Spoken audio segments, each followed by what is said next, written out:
Matagal ko tong inaral, ilang taon din akong nakinig. Gusto kong maging kaani sa Iglesia ni Cristo. I ended up with only one religion on my list, and that is Iglesia ni Cristo. Pagtawag, A Convert Story. Magandang araw po sa inyong lahat. Welcome po sa ating programa Ang Pagtawag, A Convert Story. Ako po ang inyong lingkod, kapatid na Mar Oriondo, at samahan kaming muli sa may kalahating oras na pakikinig sa mga natatanging istorya ng ating mga kapatid na tinawag ng ating Panginoong Diyos sa loob ng Iglesia ni Cristo para maglingkod sa Kanya. Hindi na po natin patatagalin pa, kilalanin na po natin ang ating makakasama. News reporter, Ng Land Transportation Franchising and Regulatory Board o LTFRB, news anchor, kaibigan ng katotohanan. film and content creator. Ang UP alumna at kasalukuyang creative director ng Net25 Online Media. Papaanong ang malawak na kaalaman sa broadcast media at sa mga isyu ng lipunan sa ating bansa ay nakatulong para matunton niya ang katotohanan?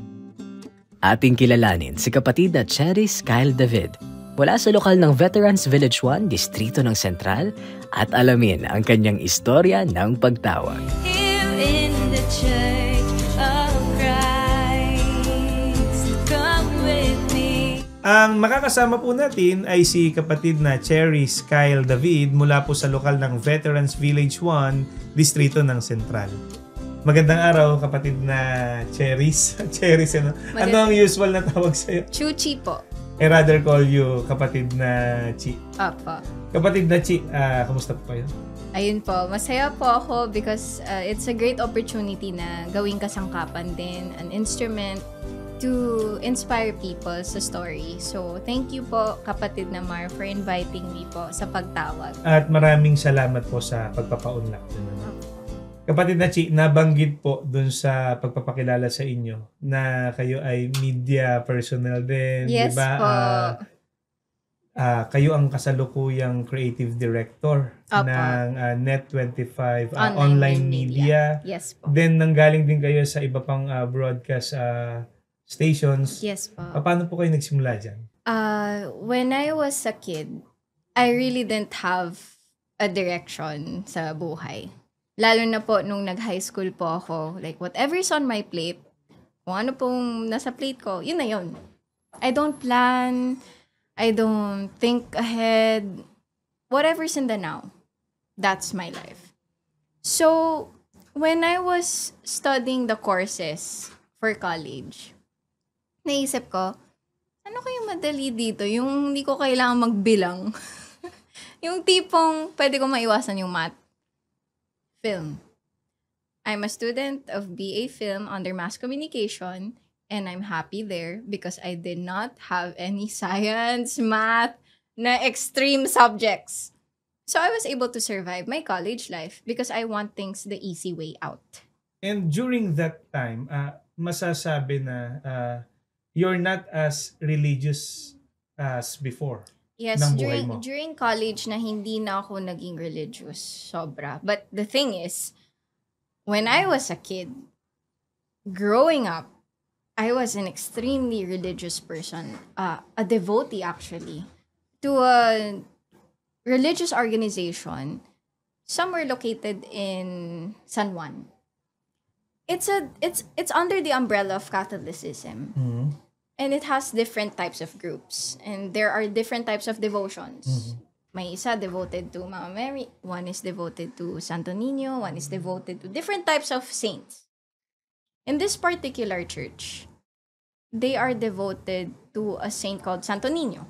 Yung child image version ni Jesus.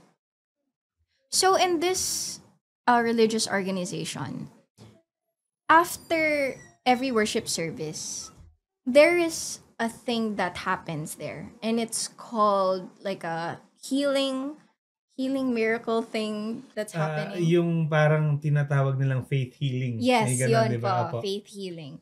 So, people there, they would line up in the middle, and in front of the altar, there are 2 chairs. When you sit down, gaganito po yung ulo niyo po. Ganon. Mm-mm. Because po, ang ginagawa ng healer, kukuha siya ng katas ng luya, Okay. as in yung mints na ha. Kaya may mga tubig-tubig tapos mga luya na konti lang. Kukunin po niya, tapos ilalagay po niyang ganun sa mata. Bakit po sa mata? They said, it's because it's the window of the soul.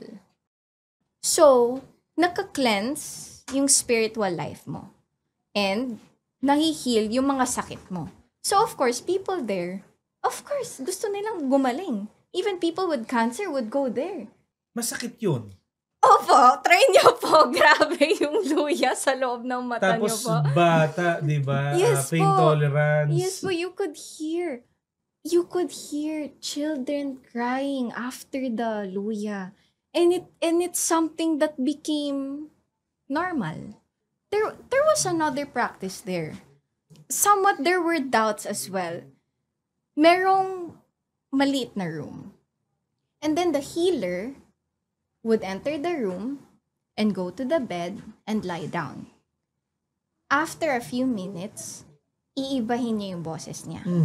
Sasabihin niya, ano po kailangan nyo? Ang practice na yan, ang espiritu daw ng Diyos pumapasok sa katawan ng tao para makausap yung mga tao na nangangailangan ng tulong. Of course, people who are desperate would go for that. Direct contact sa Diyos. Sino bang aayaw doon? So talagang maraming followers yan. Maraming pumupunta doon to get a conversation with God. Then that means, this is our ultimate salvation. Kasi close ka na kay God eh. All you have to do is ask Him to never forget you. So, That's how they portray it. yes.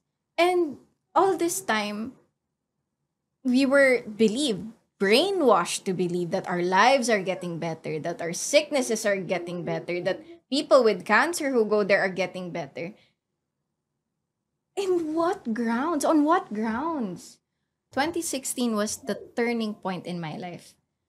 Because during that time, the Metro Manila Film Festival, they showcased a film about miracle workers, about people who are healers. People would line up to this person in the film, but this time it was a child. So it's actually kind of creepy because the religious organization is portraying Santo Niño, the childlike Jesus. In the film, they used a child as the healer. It's so similar. So it got me hooked. While I was watching the film, the entire time, kinikilabutan ako. Most especially, syempre may intro, climax, tapos resolution. Sa dulo, merong nakalagay, beware of false prophets. They are clothed in sheep's clothing. I just realized that not only me, I'm experiencing this. A lot of people are experiencing those types of healers pretending to be God's chosen one. So what happened to your faith after that? Ayun nga po. Imagine po ito, kapatid na Mar. 6 years kang godless. Godless in a sense na hindi ka na ba naniniwala sa Panginoong Diyos? Or it's just that na hindi mo alam papaano maglilingkod sa Panginoong Diyos? I know that there's something higher. So, ang mindset na lang is, okay, since there's someone higher, I'll just be a good person so I don't go to hell. So, yun yung naging But practice you don't ko. have any religious practices? Yes po. You don't have anything to do Yes with pleasing God po. Yes because po. for sure, magulo po sa isip ninyo. Opo. Sino ang Diyos? Yes po. I just said to myself, okay, at least I'm done with the trauma. But, imagine that religious trauma that you carried. Ang hirap pumasok sa kahit anong religious organization. Mahirap po talaga. So, papaano po pumasok ang Iglesia ni Cristo sa buhay ninyo? Paano po kayo natawag sa Iglesia ni Cristo? So, yun po, when I was at the point where I couldn't handle it anymore, my family told me, relax ka muna sa bahay ng kakilala namin. I stayed there for a week po. And I noticed something that it caught my attention. It was the pandemic. So, syempre, walang church, walang gathering, walang mall, walang lalabas. But these people, they dressed up. Who are they, by the way? They are a iglesia family. They were dressed like as if they were going out. But they were just there in the dining area. Nakasapatos, nakamagandang damit, nakasuit. And then I thought, akala bawal lumabas. And then I saw them, they were already gathered to pray. So, very solemn yung pananalangin nila. They were closing their eyes. They were really, as in, yung ramdam mo, yung Did sincerity. you live with them during the time po? For a week lang po. For a week lang. And because of that, I started to ask questions. Ano po yung ginagawa niyo po? Ano po ito? Worship service sa bahay. Kasi kasi bawal po. Opo, tuloy pa rin po ang pagsamba namin. At yung binabanggit mo po, yan po yung panahon para sa kabatiran ng mga kababayan natin nakikinig na ipinasya po ng pamamahala sa loob ng Iglesia ni Cristo na maisagawa ang mga pagsamba na karapat dapat sa harapan ng ating Panginoong Diyos sa loob ng tahanan, sa bahay. Kasi nga hindi makakalabas eh. Opo. Hindi makakapunta sa kapilya o gusaling sambahan dahil sa lockdown. Opo. At nakita ninyo mismo na kung paano nila ito isinagawa, kung paano nila ito tinupad. At yan din po ay sa pamamagitan din ng paggabay ng pamamahala sa loob ng Iglesia ni Opo. Cristo. So, Sabi kong tibay naman mga to. Grabe sa faith pa lang. Kasi kami, nung pandemic, wala na eh. Like, bye. Everyone's just bye na. Bahala na kayo. Just pray na lang sa bahay niyo. Ganun. Walang sistema. That family had a system that they followed under the iglesia. Sabi ko, wow. So I started, asking questions sa head of the family nila. His name is Kapatid na Once. Tapos when I approached him, I said, ano po yung religion niyo po dati? Gumano. Nag-assume na lang ako baka ano po ako, Katoliko ako dati. Ganyan siya. Tas, nagtatanong-tanong ka. Di ibig sabihin nun, curious ka. Alam nyo ba, saan ko nakita yung Diyos ko? Sabi ko, saan po? Sa storage room. Tas ako, napaisip ako. Oo nga, no? Kasi kahit nung ako, Katoliko, mga imahe na binubuhat namin, after the prayer, we just leave it on the table. Or we leave it on the floor. Then we just get on with our lives.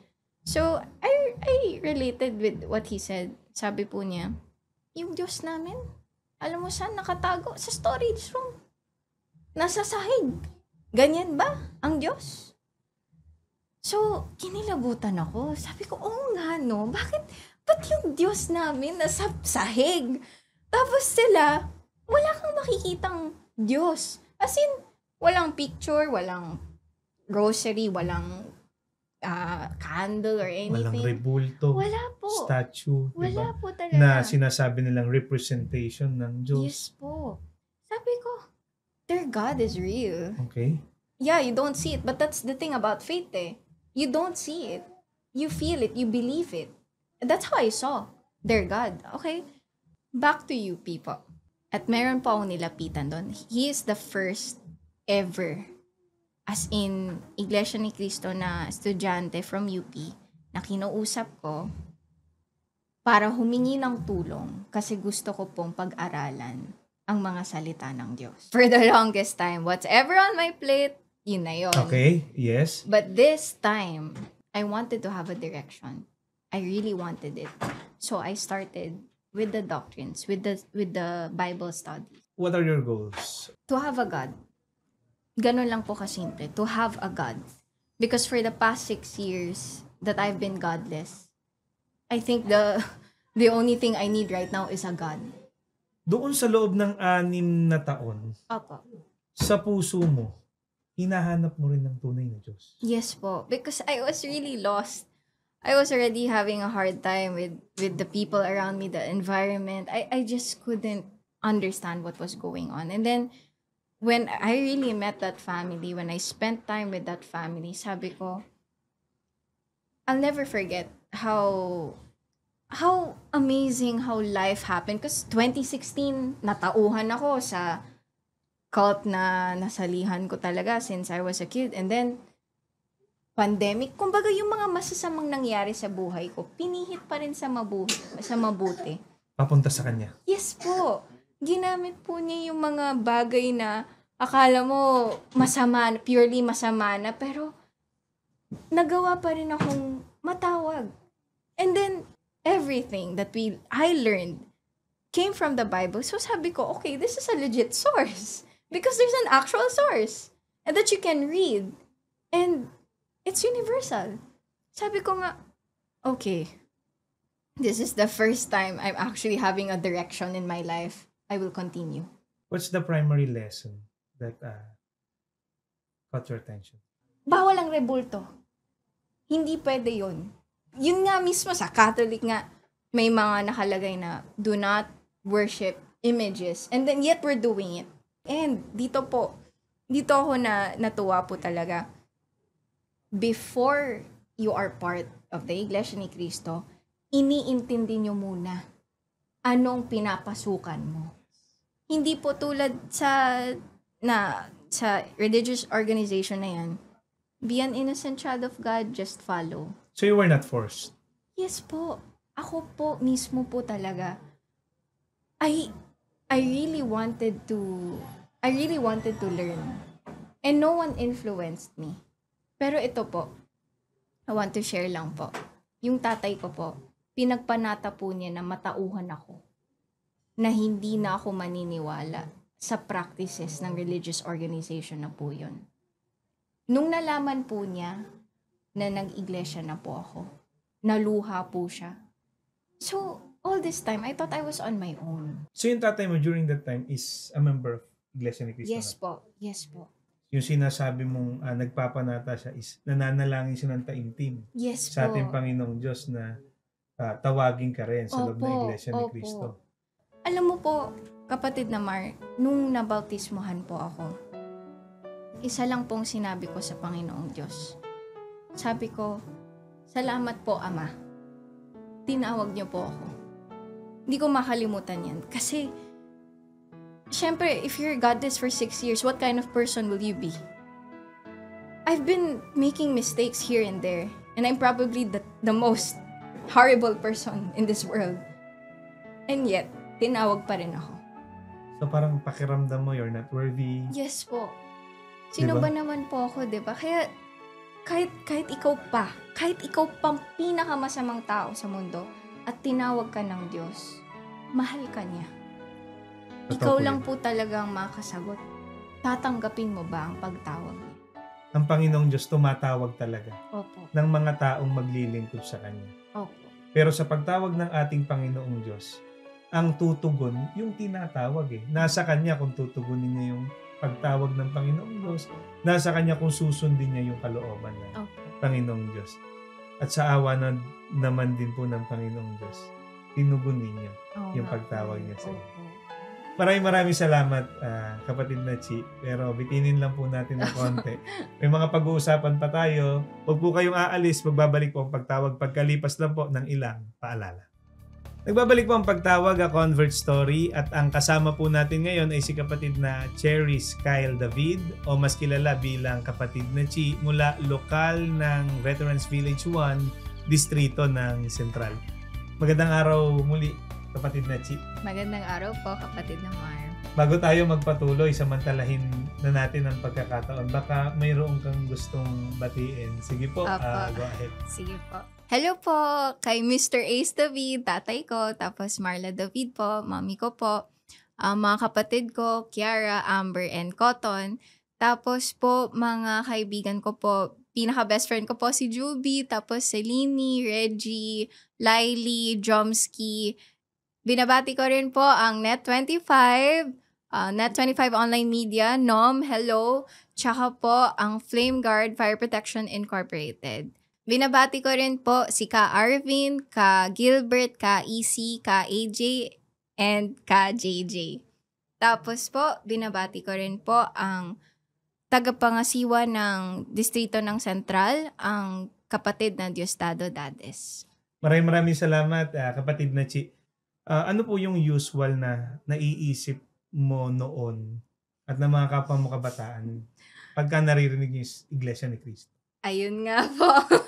So, syempre, inuhusig ko yung iglesia dati. Sorry po. Tapos, ang tingin ko kasi, parang cult kayo. Ang pagtingin ko kasi sa Iglesia ni Cristo po dati, yung pagiging mayaman nyo. Ang yaman. ang yaman kasi ng mga gusali tignan. Ang yaman tignan. Yes kasi po. maayos. Yes po. Maganda. Opo. Na yan naman po talaga ipinagagawa ng pamamahala ng Iglesia ni Cristo para sa kapurihan, sa kaluwalhatian ng Panginoong po. Diyos. At naituro din po sa inyo. Opo. Nasa Biblia rin kung papaano natin dapat itinuturing at kinikilala yung bahay ng ating Panginoong Diyos. So, tapos syempre po, the way you also dress po, parang something's so formal going on. And I couldn't understand minsan it. parang may nabasa pa ako, parang magdi-depends daw. Yung mga Thesis ganun defense. di ba? Thesis defense sa samba, magdi-depends. Opo. Yun talaga. Yun po yung talaga. reality, di ba? Opo, as in, na naririnig natin sa paligid. Opo. Okay po. Tsaka po, inusig ko rin yung tatay ko dati. Mhm. Siyempre, nakakasama ko rin po sila sa mga panalangin. Mhm. So, nagtataka ako, ba't iyakin mga to? Nung naging iglesia na ako, sabi ng tatay ko, manguusig ka, di ba? O ano ka ngayon? Ginaganon ako talaga. So, doon sa mga nasabi po ninyo, unahin natin yung kulto. Sa'yo, ano ba ang tingin mo sa isang kulto? Bakit tinatawag na kulto ang isang organisasyon, ang isang relihiyon? Ako po kasi, since I came from a cult in my religious organization, kasi there's a practice that is very unusual. And so, since it's unusual, when I see something unusual, yun nga, sa Iglesia ni Cristo, nung nakita ko na parang ang yaman, tapos parang iisa lang yung mind nyo, parang, okay, brainwashed. Okay. So, that also happened to me. I was brainwashed sa religious organization na yun. So, Na that's how I saw parang it. they are doing things na hindi naman nila naiintindihan. Yes po. Hindi na mula sa kanilang sariling kalooban, kundi kung ano na lang yung sabihin Yes po. nung nangunguna Opo. doon sa isang organisasyon. Parang ganun. Yun po Opo. talaga yung pagtingin ko talaga dati sa iglesia. Ano yung napatunayan mo nung nasa loob ka na po ng Iglesia ni Cristo? Ito talaga, sobra akong namangha po ako talaga, kapatid na Mark. Kasi po, syempre, as a kid, growing up, we didn't really understand what we were learning. We just followed. But in Iglesia ni Cristo, you learn, and it's your decision if you will follow or not. Because you are given that freedom of, would you like, now that you studied the doctrines, now that you learned the truth, are you going to push through being Iglesia ni Cristo? Wala pong ganun sa religious organization namin. Kung ano na practice nyo, hanggang sa mamatay ka, yun na yung alam mo sa buong buhay mo. Then, that's it. No questions asked. At hindi kailanman magiging kulto ang isang organisasyon na hindi ka kinokontrol. Opo. Kung ano yung gagawin mo. Kundi kung sumusunod ka man dahil nauunawaan mo sang-ayon yun sa kalooban ng Yes Panginoon. po. Doon sa nabanggit mo na daanan din natin. Sige. Iyakin ng mga iglesia ni Cristo. Kapatid na Mar, grabe. Ako na nanguusig sa mga iyakin. Ako yung iyakin ngayon. Lalo na po pag ang tungkulin ko po kasi is mga awit. Halos na ata, hindi na ako umaawit. Umiiyak na lang po ako. Sabi ko, naintindihan ko na kung bakit umiiyak mga tao. Ramdam mo Yung talaga yung kapangyarihan ng Espiritu Panginoong Santo. Diyos. Opo. Sa panahon po ng Totoo po pagsamba. kasi. Totoo po kasi, lalo na sa mga panalangin. naintindihan ko na bakit lumuluha ang isang Iglesia ni Cristo sa panalangin. At marami sa luha na yon, kapatid na Chi, luha ng kagalakan dahil kapag nananalangin, kapag ka umaawit ng mga awit ng pagpupuri sa Panginoong Diyos, Opo. nararamdaman mo yung pagsama, Opo. yung kapangyarihan ng Panginoong Diyos. Yes po. As in, grabe. Hindi mo naman po sinasadya, di ba? Opo. Busa na lang. Opo. Hindi dahil sa iyakin, pero Opo. totoo kasi, nagmumula sa puso Mm-mm. yung inilalaan na paglilingkod at pagkilala Opo. sa Panginoong Diyos. At dahil napakabuti ng Panginoong Diyos sa atin, dahil ang Panginoong Diyos ay pag-ibig, hindi siya nagsasawang iparamdam din yung kanyang pagmamahal sa atin. Opo. Sa pamamagitan ng pagsama niya sa panahon ng mga pagsamba, sa panahon po ng mga pagtitipon. Opo. So maraming nagbago. So, Marami nung po maging nagbago. Iglesia ni Cristo po kayo. Grabe yung mindset ng Iglesia ni Cristo. How I was able to transform to becoming what it's like being Iglesia. Being kind, being helpful, being friendly. As simple respect to one another. Talagang, I had to change that sa part ko. At lahat po ng ginagawa natin, pati yung kung paano po tayo makipagkapwa-tao, Opo. kung paano po tayo kumilos sa mga naghahanap buhay o nag-aaral, Opo. ay iniaayon po natin sa kung ano yung itinuturo sa atin Yes po. sa loob ng Iglesia ni Cristo. Opo. Na kaya naman po natin sinusunod at tinutupad yun dahil ang itinuturo sa atin, hindi naman salita lang ng kung sinong tao Yes po. kundi kung ano yung kalooban, Opo. yung utos, yung salita ng ating Opo. Panginoong Diyos. Kapatid na Chi, maraming salamat po Opo, sa opo. pagpapaunlak sa amin. Marami po sa mga kabataan ngayon, lalo na sa labas ng Iglesia ni Cristo. Katulad nga ng mga nabanggit mo, hindi naman po nila naiintindihan to eh. Opo. Hindi naman nila nauunawaan saan tayo nanggagaling, bakit Mm. ganito yung ating debosyon, Mm. bakit po tayo nagsisikap tumupad ng tungkulin kahit masama ang panahon, kahit may problema tayong kinakaharap, nagpapatuloy tayo sa paglilingkod, sa pagsamba. Hindi natin pinababayaan yung ating pagka-Iglesia ni Cristo. Ano po yung gusto nyo sabihin sa kanila? Sige po. I understand where you're coming from. Kasi it's really difficult to deny yourself of the freedom that you're actually very used to. Lalo na it's always easier choosing the path that makes you feel comfortable. But there are times that choosing the uncomfortable path is actually the better and the right one. And that was something I had to go through. Even up to now. Kahit nasabihin Iglesia ni Cristo ako, may mga times talaga na kailangan kong i-deny sarili ko kasi ito yung tama. And I understand why it's difficult sa mga taong hindi kaya talagang to submit to the right teachings because you're used to what is making you comfortable. Ito lang ang payo ko sa inyo. Be uncomfortable. That's how you're going to learn. If it has to hurt you, if it has to make you feel uncomfortable, do it. Because at the end of the day, you'll realize that you're actually in the right path. Maraming salamat, kapatid na Chi. At ang sinasabi po ninyo, yan naman talaga ang tunay na Kristiyano. Hindi yung sarili nating gusto ang dapat na masunod, kundi kung ano yung kalooban, kung ano yung utos ng ating Panginoong Diyos. At magagawa po nating masunod ang kalooban ng Panginoong Diyos unconditionally, Yeah. without any reservation, kapag ka natutunan din po nating itanggi yung ating sarili. Ang nakasama po natin ngayon ay si kapatid na Cheris Kyle David mula po sa lokal ng Veterans Village 1, Distrito ng Sentral. Sana po ang episode natin na ito ay muling nakapagbigay ng panibagong inspirasyon at pag-asa sa bawat isa sa atin. Bago po tayo pansamantalang maghiwa-hiwalay, binabati at pinasasalamatan lang po natin ang SEBSI President and CEO, ang pangalawang tagapamahalang pangkalahatan ng Iglesia ni Cristo, ang kapatid na Angelo Eranio V. Manalo. Gayun din po ang pinakamamahal nating kapatid, ang kapatid na Eduardo V. Manalo, ang atin pong tagapamahalang pangkalahatan. Hanggang sa muli po, samahan po ninyo kami dito sa programang Ang Pagtawag, A Convert Story. Maraming salamat po.